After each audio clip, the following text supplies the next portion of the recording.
We're coming off of God of War 2018. How do you top that? How do you deliver something that players will love maybe just as much as God of War 2018? The pressure was tremendous.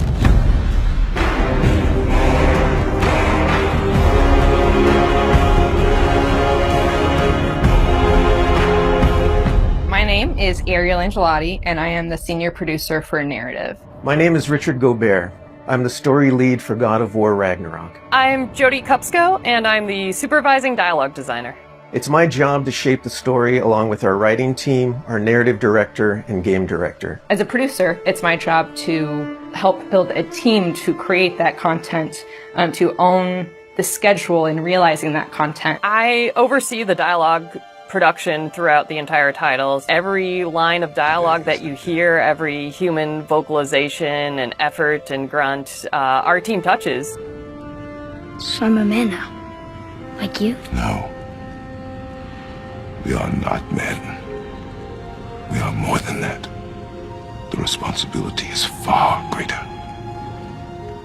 In the story of God of War 2018, we find Kratos seemingly having turned over a new leaf in the Norse lands.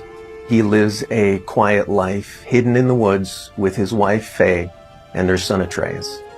And the story starts with them mourning her death. And we learn that she made a final request before she passed away.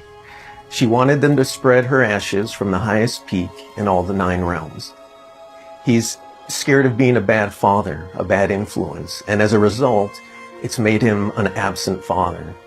His greatest fear is that he's passed that evil that's inside of him onto his son.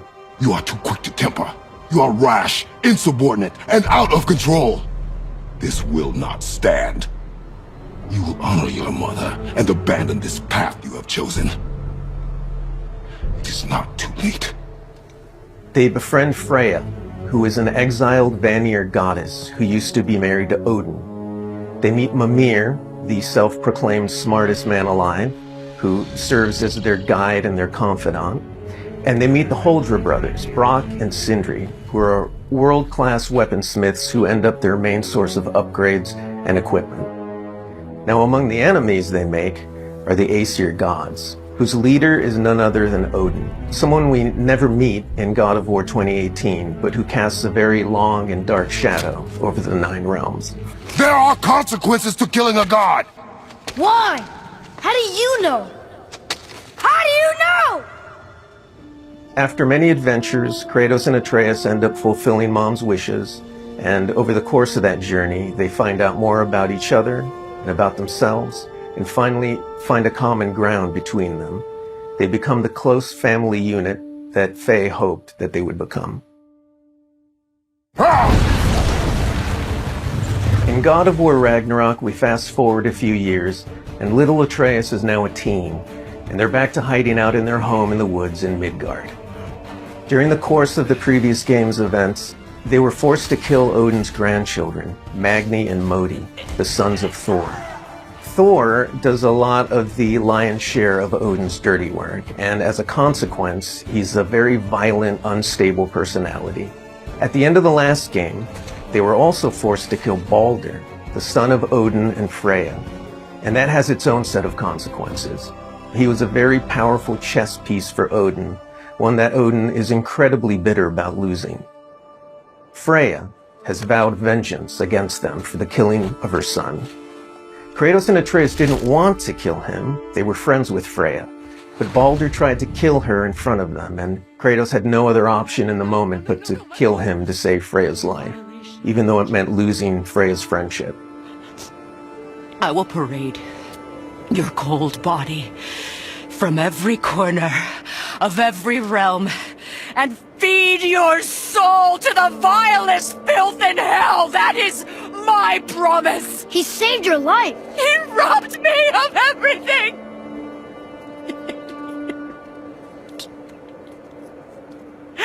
Everything. His death is also foretold to bring about Fimbulwinter, which is a brutal 3-year winter that is then followed by Ragnarok. It's an apocalyptic war between all the Norse gods, the giants, the dwarves, and the elves, and an army of the dead. They're all destined to fight in a battle that basically ends the world. Kratos is understandably worried about his son and what it means for him. You get to go on this journey with how Atreus grows into a young adult and how Kratos grows into his next era in his life, and really see kind of the parent that he's striving to be, but the person he's striving to be. I find that tale so incredibly relatable. We had started shooting plenty of content before the pandemic hit. In fact, the week before we all went work from home, we were doing a shoot. I remember being on and off that set, running back to the office and having to talk to studio leadership about what was going down and how this was going to impact us moving forward. And those were trying times. For us, it was a very unique challenge because we had to bring in actors and we had to record them. And so we had to look at different ways of adapting our typical motion capture process and dialogue recording process so we can continue production and continue at the quality that we wanted for our players and our fans. We had some actors stand in for other characters, actors who were already, who were like core to one of the scenes, might just be able to play a background character in another scene to be able to avoid a situation where too many people were on set on any given day. We avoided compromising the story that we were trying to tell as a result of the pandemic and these limitations that we had to deal with. There were no cinematics that we changed. We still have the same characters in them in the final game. We just had to get a bit creative with how we shot the content. Our actor for Atreus, Sonny, is a teenage boy, and his voice changed dramatically throughout the several years on this title. I don't want to fight anyone. I just want answers. We had to go in and even out that performance so it sounds like it took place over a short period of time. That was a unique challenge on this one. The prophecies say Fimbulwinter leads to Ragnarok. War is coming. Whether the Norse saga was going to be a trilogy or just 2 games was something we debated a lot. There were obviously pros and cons for either approach. So we waited for Cory Barlog to weigh in, and he did, and he said, let's do it in 2. The consequence to that is, how do you wrap up the story in one game and do Ragnarok justice? How do we lead up to that and then have a big moment at the end of the game and wrap up all those loose threads? This game is bigger than what we initially envisioned. There's a lot of important story moments that we needed to cover. There are more characters that we follow the threads of. And ultimately, it ends up feeling big and epic because there is a lot there for people to enjoy. I am very excited for folks to see this final chapter. A lot happens. We put our characters through the ringer, but we also bring them closure and we provide answers to a lot of the questions the first game posed. Just all of the new combat that we're doing and the new interactions. There's a lot of stuff that's happening in this title that I think people are going to have fun with. We all have our own personal Ragnaroks to deal with. And this story is about how you process that, how you own it, and how you make it a part of yourself and grow from it. I mean, we set some stuff up at the end of last game. There's going to be some consequences this game. We're going to see how things play out between Freya and Kratos. We're going to see how the evolution of the family relationship continues. You got Brock and Sindri, the dwarves, who are kind of part of your makeshift family now. And there's going to be some other characters that we introduce that maybe going to disrupt the balance a little bit.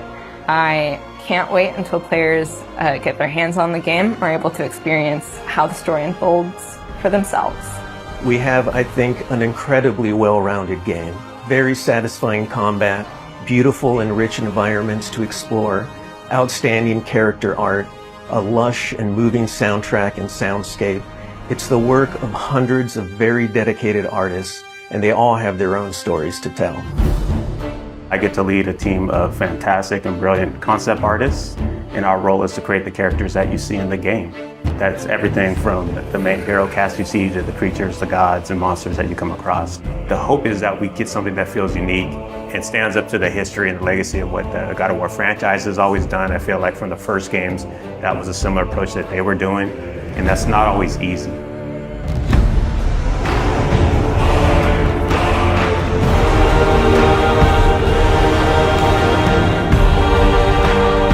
My name is Raf Grassetti. I'm the art director for God of War Ragnarok. Hi, my name is Marissa Coppert. I'm a character technical artist. Hi, my name is Angela Rico, and I am a senior character artist in God of War Ragnarok.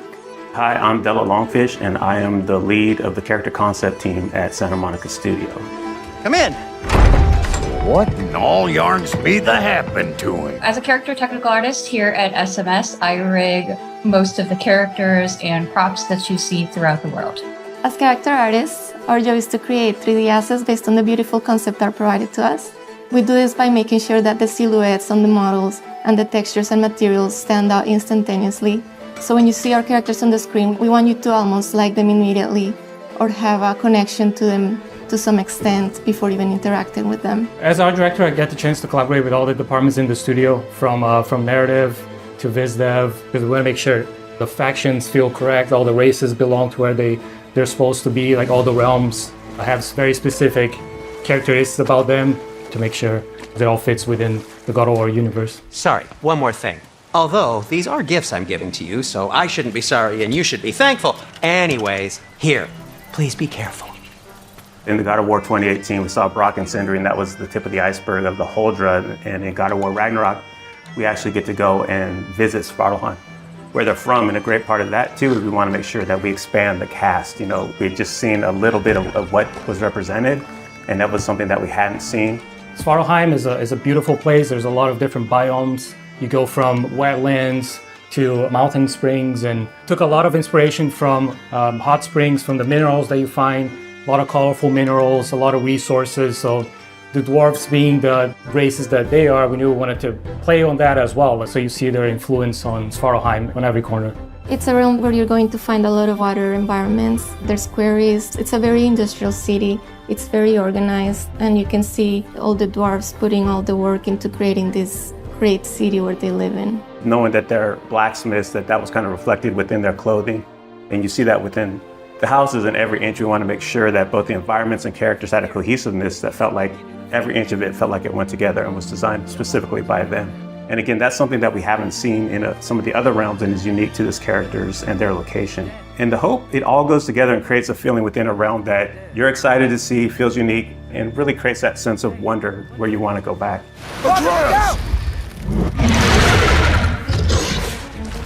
When designing a character to match the geography around it, first it's definitely dictated by the viz dev team and the narrative team and the story team. They make sure the character is designed for features that fit in with what they need. When designing the Grims, we took a lot of inspiration from the environment. So we took a lot of inspiration from lizards, creatures that kind of belong to that environment. They have those big claws. There's small critters to the big ones, and really building up that race, making sure they kind of belong and that realm felt lived in and that ecosystem felt like very diverse. Making sure that it feels natural and believable is a big part that goes into the design elements. So our artist, Stephen Oakley, pulled a lot from the environment concepts that Luke Berliner and his team were doing and put a lot of those into actually the skin texture, even the bulk and volumes that you see in the characters. So it really does feel like not only do they belong in there, but you're able to see them and they stand out for the combat experiences with the character. Character design is all about storytelling. In the example of Durling, his design was really tailored to convey his own personality. He's a bookkeeper from Svartalfheim, and because his job demands, he's very organized, he's very rigid, and he's a very play-by-the-rules kind of guy. But then in contrast, you have his friend. So when you see Durling connect with his pet, we see that he's not all just this rigid librarian guy, but that he's got a softer side to him. I do believe that we're all storytellers, no matter what we do, even in the tech side of things. I mean, we work to make these characters that then tell a story, and we can also kind of put those features and traits on our rigs. The prophecies say Fimbulwinter leads to Ragnarok. War is coming. Svartalfheim, the dwarves, working with different races from different realms. So definitely seeing Ragnarok and the impact of that into the realm, it puts them into this position that's very interesting to see which side they take and things that they're building. So as you go through the level, you find out a lot more about this race and the political situation that is happening while Ragnarok and Fimbulwinter is taking place. Hey, dwarves! Oh. They're, running away. One thing that our hope is with the cast of characters within every realm is not that it's just enemies there to kill you. We want to feel believable and that there's a wide world out there, but we want to kind of plant these seeds within any cast of the realm that there's more outside of what you're playing. And we want the fans to feel like they can go back and really visit those areas and want to go explore. If the geysers and smell here are worse because of Fimbulwinter, maybe the earthquakes are too? Aye. Going into Svartalfheim, I'm really excited for players to experience all the new races that lived in that realm, how they play very different from anything we had before. There's wildlife, it's something that kind of goes unnoticed, but we took a lot of effort to make the realm feel believable. So there's a lot in Svartalfheim, a lot to explore. I'm really excited for Svartalfheim. It is a gorgeous realm. After looking through some of the cinematics and playing some of the cinematics and playing through some of the puzzles, I'm so excited how water plays such a big feature in that realm, and that is so cool. I'm most excited for fans to finally get to see how the dwarves live. Brok and Sindri were fan favorites in the last game, so I think that all the work that we've put into Svartalfheim is going to make all the other dwarves shine just as bright as the brothers did. The best part I have is turning on to YouTube and seeing all these call-outs and all the attention to detail that the fans pick up on. That's one thing that we keep in mind when we're designing characters, to make sure we do right by the fans. And knowing that all the work we put in will be seen and appreciated, that's not always the case, but our fans just get every little nook and cranny on that. And we love that, and we packed a lot of that in for this new cast, and we hope you guys get the same feeling with God of War Ragnarok. From a combat perspective, I always, and I still feel like the meat and potatoes of any God of War game is combat.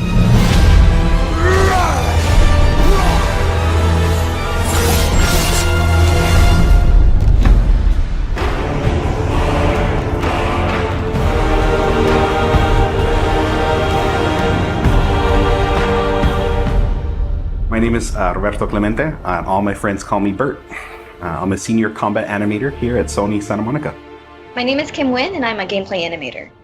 Hi, I'm Sabra, and I'm a senior VFX artist on God of War Ragnarok. My name is Grace Pan, and I'm a gameplay animator in God of War Ragnarok. Hi, I'm Stephen O'Hara, GBA, combat designer on God of War. And I create interesting and memorable creatures that players like to attack and defend against. As an animator, you gave life to characters. You make them move, you gave them personalities, you gave them weight.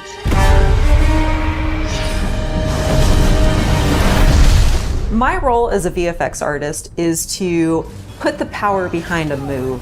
You are in control of fire and earth and water and wind. Whether you are throwing your axe or on the receiving end of an enemy spell, VFX is what really gives the movement and the danger to every move that a character or enemy makes. I work really closely with the design team and the tech art team on this project specifically. We actually work a lot with camera, along with the guidance of our great camera team, so I find myself doing fight choreography sometimes.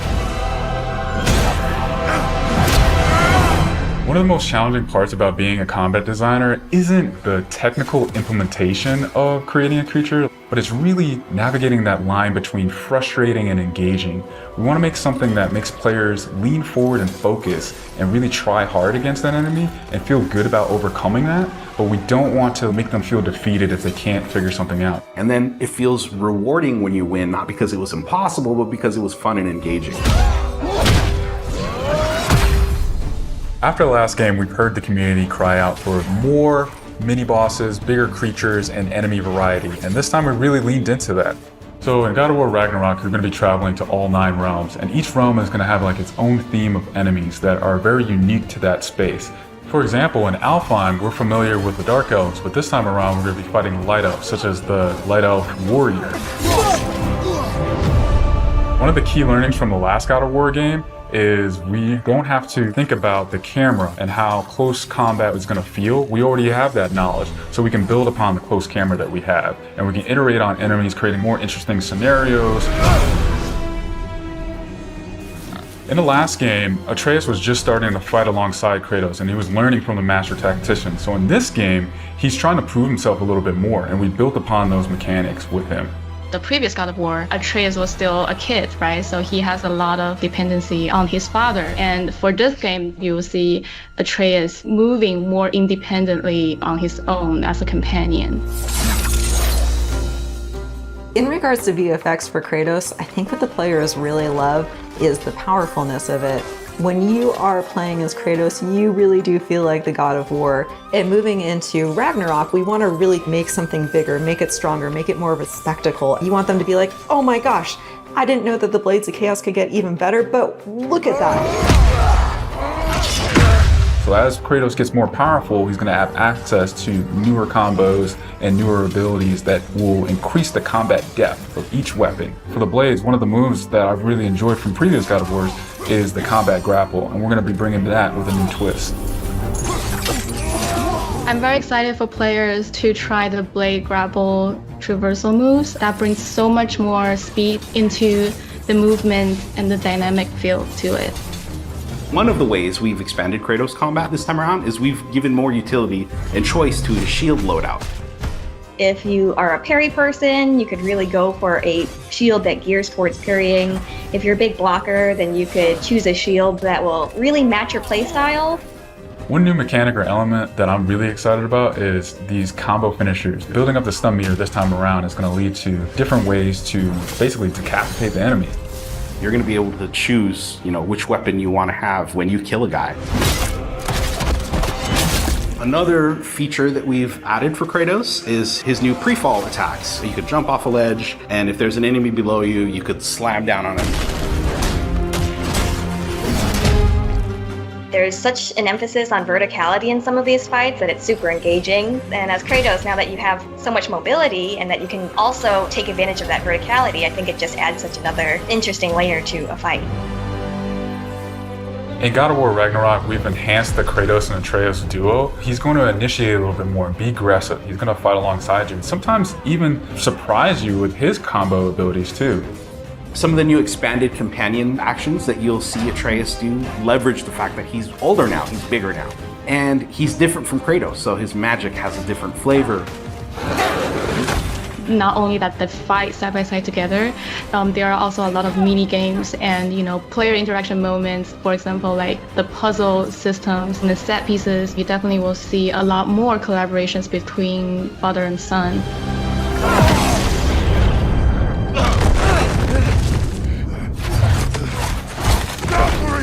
Odin must have sent them!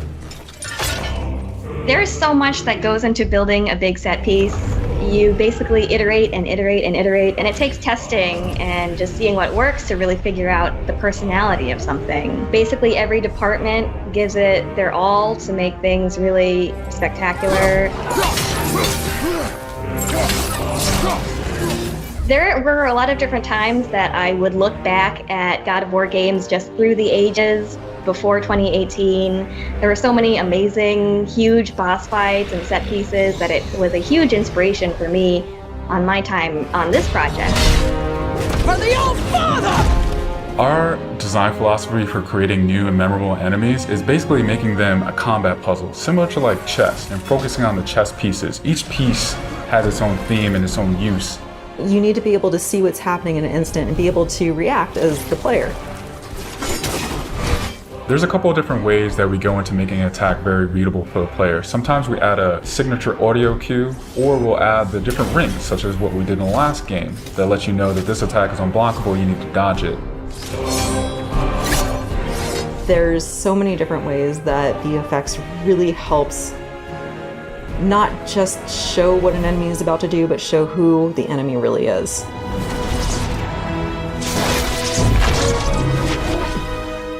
Everything you design has to be surrounding the essence of the character and a story. It's what makes it believable and memorable in the first place. I think what I'm most excited about is for players to experience the diversity of enemies that this game has to offer. You will be fighting everything from small little creatures to things that will take up the entire screen. All of their designs run the gamut. I think each one looks so much different from the next one, and each of them have their own play styles and their own little fantasies that go into it.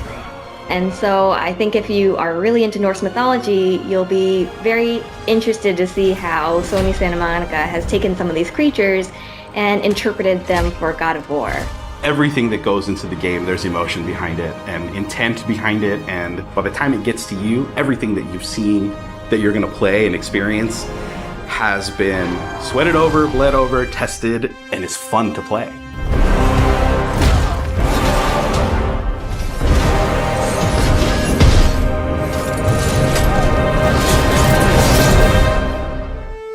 My favorite part of user experience design is when we get to have a player sit down and play the game and experience it regardless of the barriers they might face.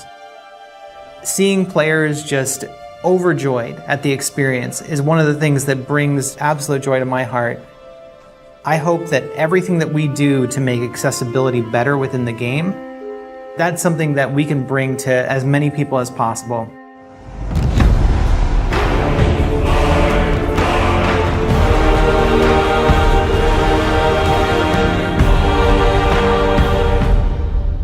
I'm Mila Pavlin, and I'm the lead UX designer on God of War Ragnarok. My name is Sam Chaffel. I'm the Associate UX Accessibility Designer. My name is Zhou Xuanyi. I'm a rendering programmer. Hi, I'm Kate Marlin, Senior Producer of the gameplay team. My primary job is to make sure that as I'm looking across the game, as features are developed, that designers and programmers and artists up front are asking themselves, am I taking accessibility features into account while I'm designing this? Is there something I can add systemically that will help integrate this feature across the board? My job is to hook up everything and implement the accessibility features on the rendering side so that the designers are able to implement the features into the game. Great! I'll head across for a better look. User experience design allows us to look at accessibility from the user perspective. So we are the ones who are actually going into the game and looking at the different design problems that there are to solve within the game and figuring out ways that players can access that content regardless of anything that they might have a difficulty with because of accessibility concerns. Accessibility at its core is making sure that we allow folks who want to play a game to be able to access the game and all of its features. That allows players to have experiences that they might not otherwise be able to. From swinging your axe as Kratos to traversing the realms and experiencing the story. These features make it possible to do these things. People are no longer limited by their physical capabilities, and they will be able to enjoy the game just like anybody else. There's a saying in the accessibility community, never about us without us, and we really wanted to make sure that everything that we are doing is with the community and not just about them. So we have to reach out to fans and understand what their needs are when it comes to accessibility concerns, and we have to reach out through consultants and playtesters to understand what things may be hindering someone from being able to complete the game. It's always the best to be able to communicate with the user and see what they're happy with and what they want improved. Some of the most inspiring things that I've seen that have made me want to think more about accessibility is seeing the stories that players have and how much it means to them when they're able to sit down with the game for the first time and play more than they ever thought they could. Boy, we must be better. You must never forget that. With the last God of War, we ended the game understanding that there were major problems with the way that we were designing for accessibility. Based on community feedback from the last title, we've incorporated several features into this title to make the experience more accessible. We talked to them about what they needed in order to play going forward, and we started to prioritize things very early in production. I think that was one of the biggest lessons we learned, is that early production, making sure that we have everything in place at the beginning of the development cycle. If you're trying to bake a blueberry muffin, you don't wait until the end to put the blueberries in. You make sure that it's in the batter. And with accessibility, we needed to make sure that we put those blueberries into the batter at the beginning so that they could bake in and we would have accessibility at the end. By having controller remapping, by having assists for things that seem trivial, we allow people to get past those blockers and experience it in a way that it's intended. The features that I am most excited for players to try out are the combat assists. I think that these are just amazingly fun to use. In the last title, we had a feature called Recenter on Attack. Every time you'd hit an enemy, the camera would make sure that enemy was centered. When we're looking at God of War Ragnarok, we've expanded those combat options to allow for recenter on swing, which means that as you swing your axe in combat, you're going to slowly orient towards a different enemy. This is one of my personal favorite features because every time you swing the axe or swing the blades, the camera recenters towards the enemy.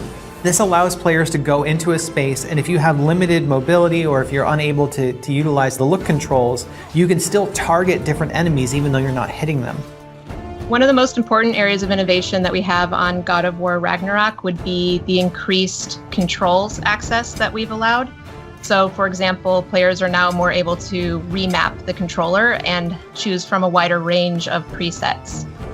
The feature that I'm most excited for players to try is the Collector's Mode.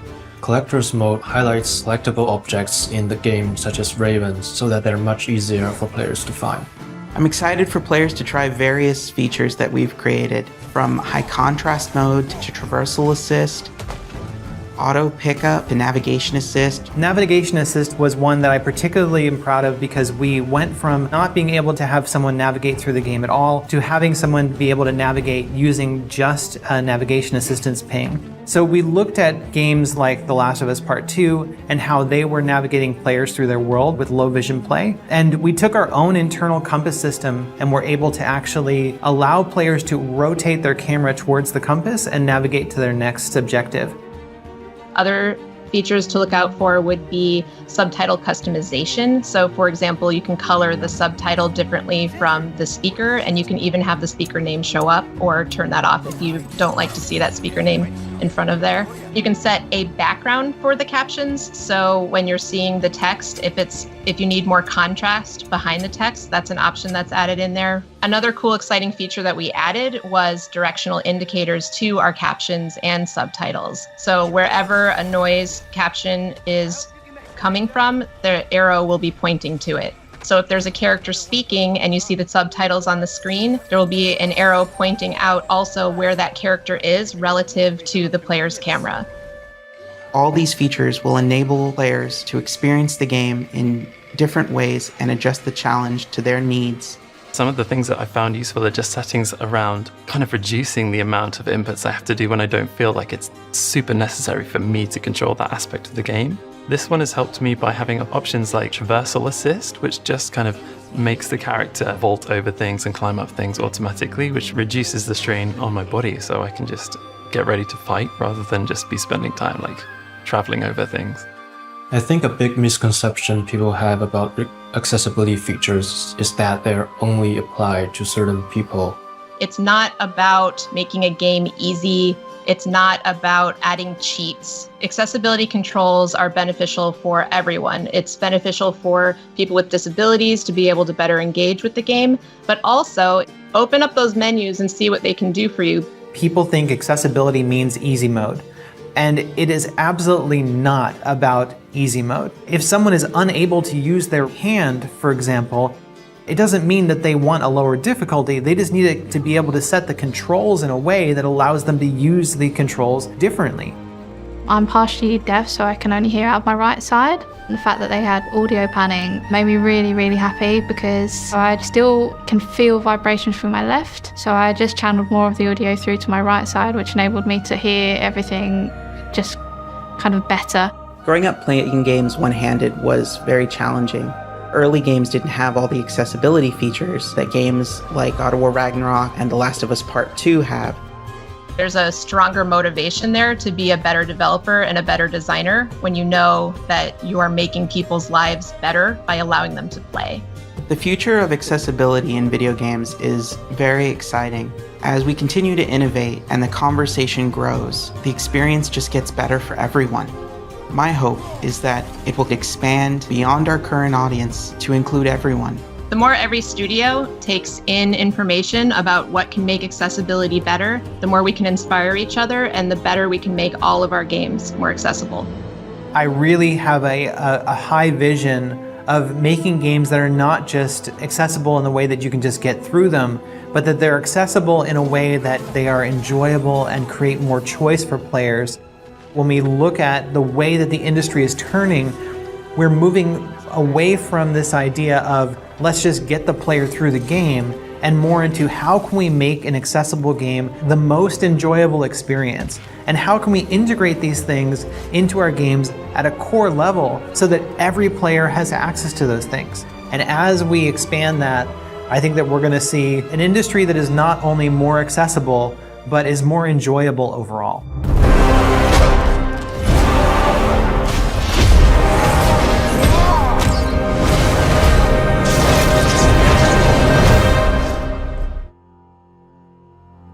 Bear that keeps to his own line, the wolf that seeks always its own kind.